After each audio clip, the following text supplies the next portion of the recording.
대담한 대담 시작하겠습니다. 트럼프 2.0 시대가 본격화되고 있죠. 전기차 그리고 2차 전지, 배터리 관련 이런 부분에 대해서 투자 전략 궁금해하시는 분들 많은 것 같습니다. 그래서 오늘 준비를 해봤습니다. 제 옆에 윤석천 경제평론가님 계십니다. 어서 오세요. 네, 안녕하십니까? 네, 오늘 좀 답답한 부분 좀 잘 풀어주시길 바라겠습니다. K배터리의 운명을 좌우한다라는 말이 맞을지는 모르겠습니다만 어쨌든 그 트럼프 대통령의 행정명령 서명 이런 부분은 2차 전지 관련주에서도 촉각을 곤두세우면서 보는 그런 부분이 아니었나 싶습니다. 네, 그린 뉴딜을 끝내고요. 네. 전기차 의무화 철회를 고려하고 있다라고 얘기가 나오고 있는데 네. 이게 실제 어떤 의미로 우리가 보면 되는지 궁금했습니다. 예. 일단 우리가 그 행정명령이 도대체 뭘 의미하는 건지를 갖다 이해할 필요가 있어요. 예, 예. 사실 뭐 대통령이, 미국의 대통령이 엄청난 권력을 갖고 있죠. 예. 그 사람이 사인을 한 행정명령이면은 세상 모든 걸 갖다 바꿀 수 있다라고 생각하는데 미국의 법률 체계로 보면 행정명령의 어떤 위상을 갖다가 여러분들이 잘 아실 것 같아요. 일단 가장 상위에 뭐가 있죠? 연방 헌법이 있죠. 그다음에 연방 법률이 있는 겁니다. 예. 그다음에 법원의 결정, 법원의 어떤 견해가 3위에 위치하는 거예요. 그다음에 4위에 뭐가 있냐면 행정명령, 행정규칙이 있는 거고요. 예. 그다음에 이제 주헌법, 주법률 이런 식으로 규정이 되고 있는 겁니다. 여러분들이 이걸 이해하실 필요가 있어요. 그래서 미국 대통령이 행정명령에 서명을 했다고 그래서 이게 가령 뭐 미국의 법률을 갖다가 금방 뭐 폐지한다든지 이걸 갖다가 할 수 있는 게 절대로 아니다.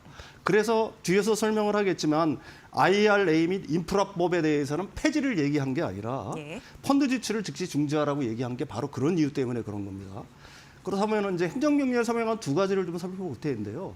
일단 전기자동차 의무화를 갖다가 철회하는 걸 고려하겠다라고 얘기를 했어요. 네. 이게 고려하겠다라는 겁니다. 결정 자체도 아니고. 그러니까 정확한 워딩은 뭐냐면 전기차 의무화 폐지 및 불공정 보조금에 대한 폐지를 검토하겠다는 건데요. 사실 미국에서는 전기차 의무화를 갖다가 시행한 적이 없어요. 워딩 자체가. 예, 이거는 예, 예. 그 트럼프 진영이 선거 공약상으로 하나의 프레임을 건 거지. 누가 바이든 행정부에서 일반 그 소비자들한테 대상으로 해가지고 야, 너 전기차 사. 아니면 제조업체에서 전기차를 갖다가 생산해. 강제한 적이 있었나요? 그런 적이 사실 한 번도 없습니다. 단지 되돌아보면 그렇네요. 그렇다고 하면 이게 전기차 네. 의무화라고 자꾸 표현하는 건 뭐냐면은 바이든 행정부에서 추진한 게 있지 않습니까? 이제 배출가스 규제 정책을 시행을 한 거거든요. 그것도 정확하게 얘기하면 27년형 모델부터 해당이 되는 거예요. 27년형 모델부터 32년형 모델까지 배출가스 규제 기준을 갖다가 점점점 강화하는 거죠. 그러니까 자동차를 갖다가 생산하는 입장에서는 그 배출가스 기준을 만들려면은 결국은 이제 친환경차나 EV, 그러니까 순수 전기차를 갖다가 만들 수밖에 없는 거니까 그래서 이걸 갖다가 자꾸 트럼프 진영에서는 그 전기차 의무화라고 표현을 하는 겁니다. 물론 그대로 시행이 됐으면은 27년 정도가 되면, 아니 32년 정도가 되면은 미국의 자동차는 3분의 2가 전기차로 바뀌어야 돼요. 또 하나 사실 이거보다 그 미국보다 그러니까 미국 전체적으로 그 바이든 행정부보다 더 강하게 배출가스를 규제하는 주가 있죠. 바로 캘리포니아를 얘기를 하는 겁니다. 캘리포니아 같은 경우는 훨씬 엄격한 기준을 갖다가 만들고 있죠. 이거는 캘리포니아는 왜 이렇게 강한 어떤 그 배출가스 규제를 갖다 드라이브 하느냐 하는 거에는 그 이유에 대해서는 제가 이 시간에 들어와서 좀 잘 설명을 드린 적이 있을 거예요. 근데 이제 사실 이 행정명령으로 그럼 중요한 건 뭐냐. 그 캘리포니아가 그 지금 추진하고 있는 그 아주 강한 어떤 배기가스 규제 정책을 갖다가 후퇴시킬 수 있느냐 이거잖아요, 사실은. 네. 뭐 바이든 행정부에서도 그 배출가스를 갖다 규제하는 것들 전체 그 미국 전체적으로 그 유지하는 것들은 일종의 이제 행정명령, 행정규칙을 통해서 그런 거니까 그 자체가 없어지면 바이든 행정부에서 했던 어떤 배출가스 규제라든지 이런 거는 일단 트럼프 대통령이 서명을 했으니까 무효가 될 가능성이 높겠죠. 그렇지만 캘리포니아주 같은 경우는 또 다른 의미라는 얘기입니다. 캘리포니아주 같은 경우는 이걸 없애려면 법률화했기 때문에 사실은 이게 그 상원, 하원, 캘리포니아주의 상원을 다 통과를 해야 되는 거고 또 주지사가 거기 사인을 해야 될 거 아니겠습니까? 만약에 이걸 갖다가 억지로 만든다. 왜 억지로 못 만드냐? 이게 벌써 연방정부에서 그 다른 주들이 지난 시간에 제가 얘기했지만 캘리포니아가 추진하고 있는 아주 강한 배출가스 규제에 대해서 다른 주들이 아이오와라든지 이런 쪽에서 이의 소송을 제기했다라고 얘기했지 않습니까? 근데 다른 주들이 거기에 패했어요. 캘리포니아가 이겼습니다. 예. 그러니까 다른 말로 하면 연방 정부의 법원의 결정이 이미 나 있다는 얘기예요. 캘리포니아주 같은 경우는.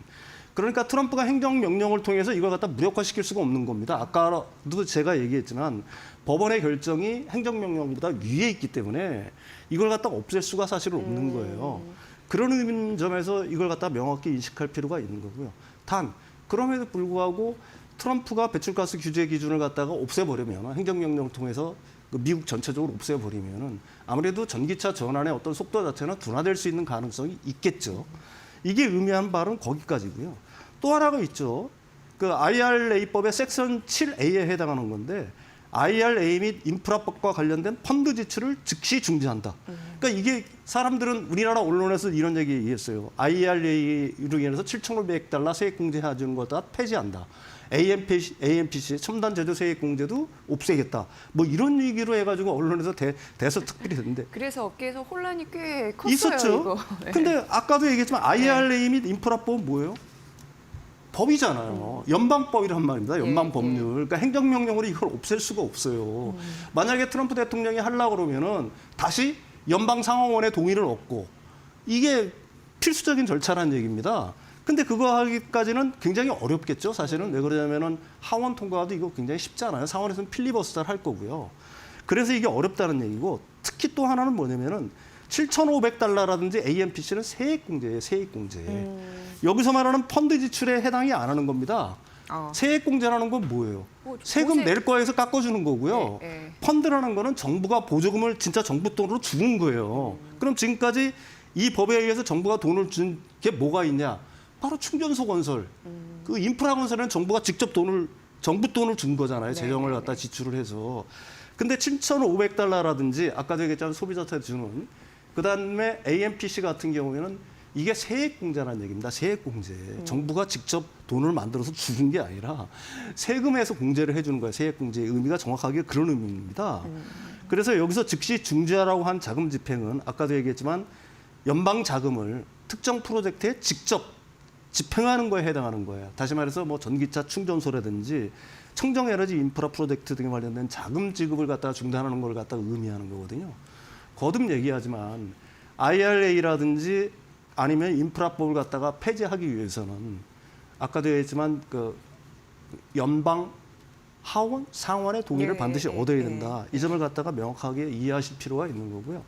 그 트럼프 대통령이 하는 행정명령 두 건은 사실 지금까지 쭉 트럼프 대통령이 선거 기간 때부터 쭉 해오던 얘기의 연장선상에 있는 거지 상황을 갖다가 바꿀 만한 어떤 확 뒤집을 만한 그런 어떤 기재가 되지 못한다는 것 갖다가 여러분들이 명확히 이해하실 필요가 있습니다.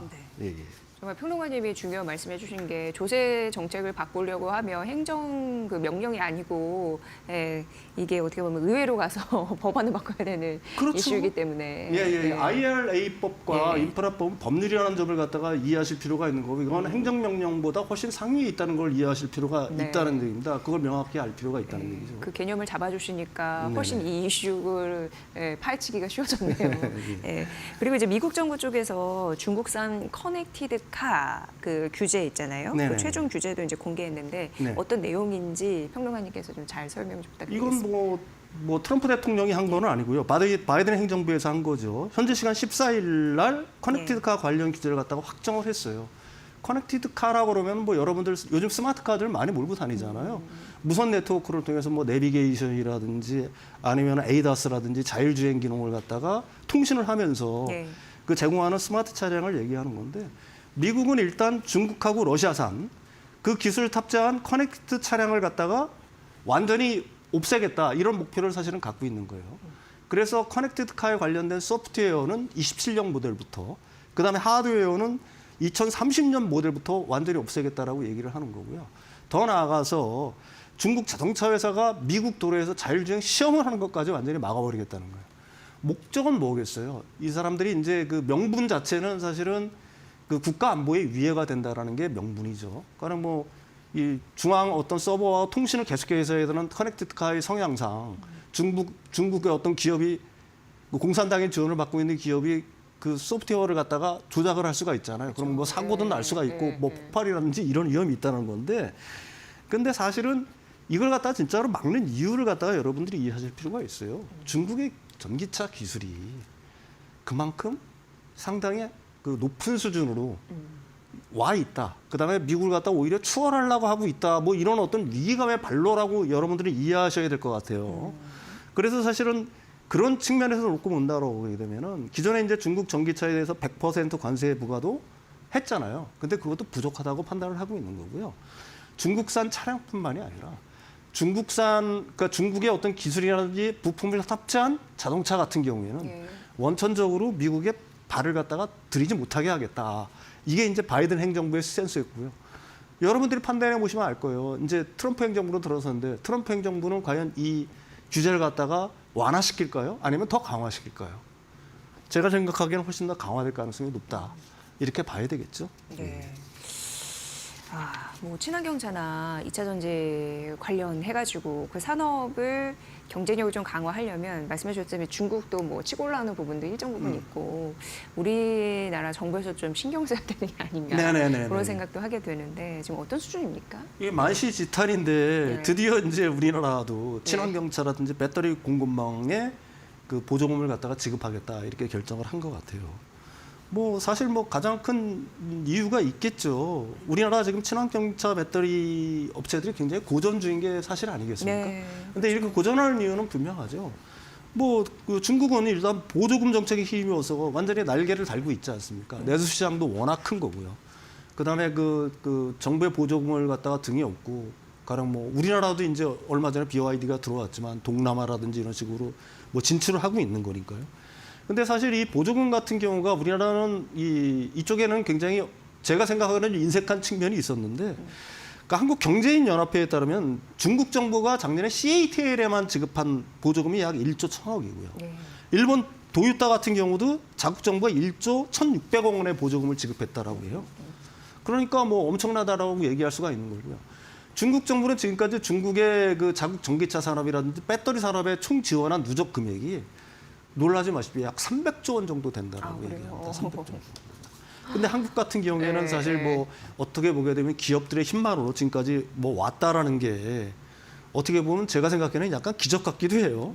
근데 어쨌든 지금 너무 힘든 상황이잖아요. 참 중국은 정말 국가 전략처럼 밀어붙였네요. 그렇죠. 그게 뭐 캐즘도 있고요.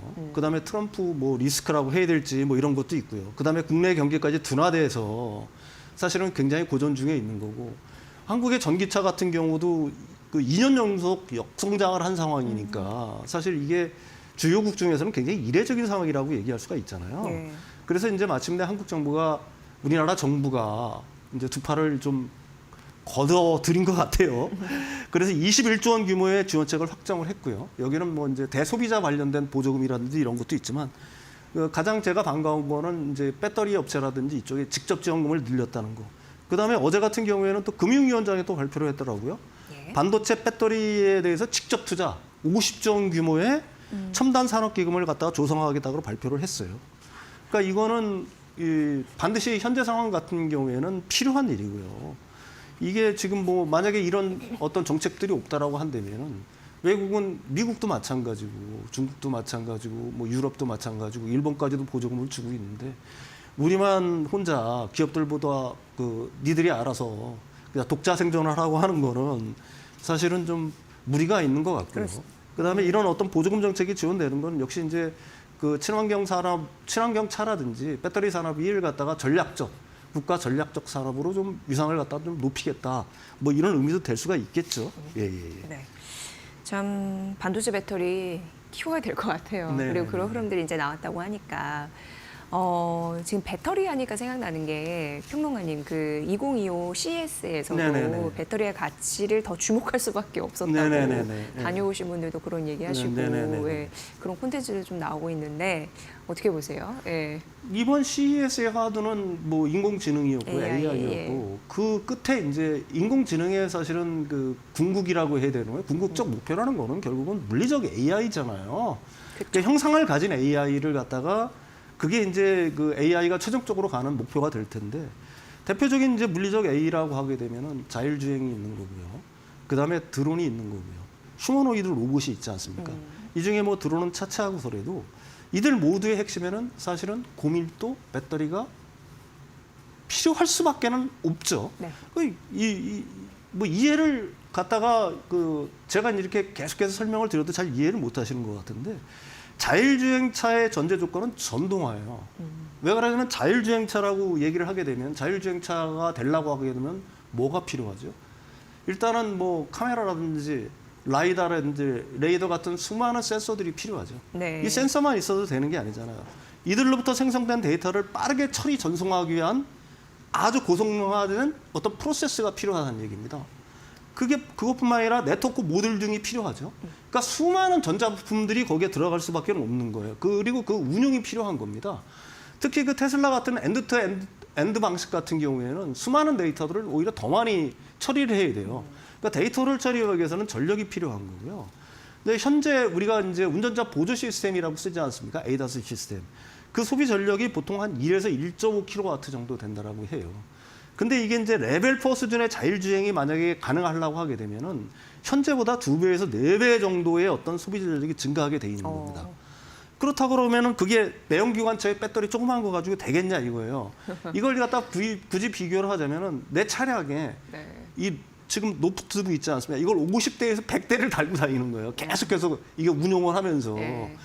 그러니까 당연히 고밀도 배터리가 여기에 들어갈 수밖에 없는 거죠. 높은 전력, 그러니까 전력 수요를 갖다 충족하기 위해서는 아까도 얘기했지만 고밀도의 배터리가 필수적인 거고요. 고밀도의 배터리가 들어간다는 얘기는 전동화가 돼야 된다는 얘기고요. 그보다 또 하나의 이유가 있죠. 제가 지난 시간에도 얘기했지만 앞으로의 차량은 SDV라고 진화한다고 얘기하지 않았습니까? 소프트웨어가 정의하는 차량이 된다는 얘기예요. 이게 무슨 얘기냐면 과거에는 물리적인 엔진하고 파워트레인, 그러니까 그 미션 있잖아요. 트랜스미션을 통해서 차량을 갖다가 제어하지 않았습니까?